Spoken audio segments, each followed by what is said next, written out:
Hello, sound is on. I will be checking Explore to make sure that the sound is actually on this time. But everything looks like it should be on.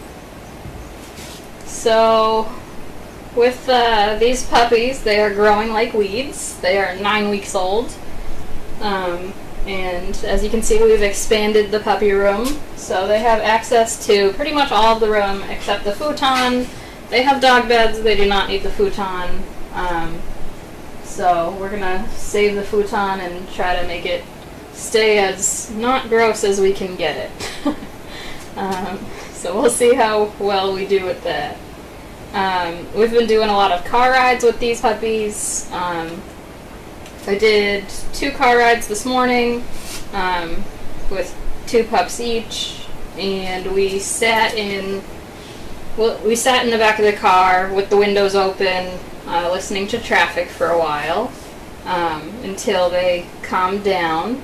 So they still aren't a fan of being in the car without someone in the back with them, but they'll slowly get used to that. We've also been running them over to Honeymoon Hill pretty much every day unless it's raining. And they love it. They love running up and down the hill. They love seeing all the people that come in. They love seeing the dogs that walk by. So they're doing really well. They are eating at the teeny feeders out there. So that's good. The next step will be teaching them to wait in front of the feeders, but we're still a bit away from there.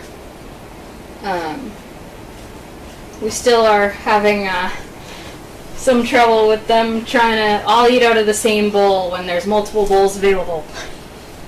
So once they master that better, then we can make them wait at the feeder. We're still working on spoon feeding them. They are getting so much better with their names already.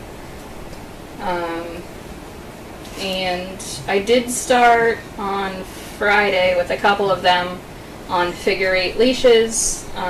We just put it on them at first and let them walk around and go where they want at first while feeling the pressure of having a leash on them. So the dogs that I did that on didn't mind it at all. They were like, okay, this is interesting, and then they lost focus on that and focused on playing and whatever. The other pups that didn't have the leash on would definitely come over and be like, I'll save you, sis, and then would try to chew on the leash. But they'll get used to it. What else? I saw there was one question on Explore. What is the biggest challenge with training the dogs and the new pups? Are you only using the scary noise recordings with the pups, or are you also using those for adults? My dog has no issue with recorded thunder or fireworks, but becomes Velcro dog with the real thing. So with the recordings, we only have access to YouTube and stuff in here. So we're pretty much only doing that with the puppies. Our dogs don't really have any issue with pre-recorded stuff either. Like any of the dogs that we've taken home, if we have the TV on or whatever, they'll look at it, but that's about it.